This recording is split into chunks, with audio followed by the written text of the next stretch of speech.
Welcome. Thank you for being here with us this morning.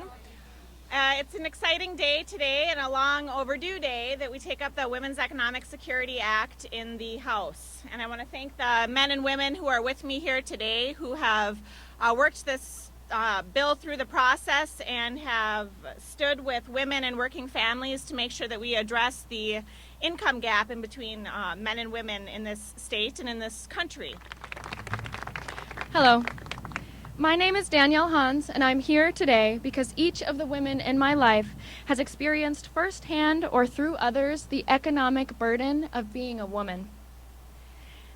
When I was 16 in one of my first jobs, I found out that although I had earned numerous awards for my work, a less experienced brand new male coworker was being paid significantly more than I was. When I asked my boss for a fair wage, he threatened to fire me. That's when I realized how little I am worth to the world as a woman. That was almost 50 years after the Equal Pay Act. 50 years! That's why it's so sad that we even have to have the Women's Economic Security Act. But thank God we do, because my story doesn't even come close to some women's stories. Latina women are still being paid 57 cents on the white male's dollar, while they are more likely to be the primary or sole breadwinner for their families.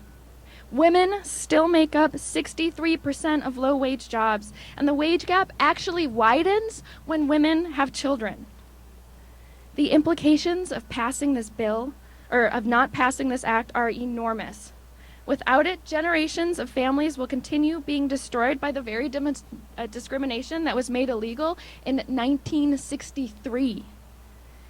The Women's Economic Security Act would clear the way for systematically disadvantaged women and families to finally be granted their right to equity. Please, let's show women, their families, and the nation that it does not have to be an economic disadvantage to be born a woman.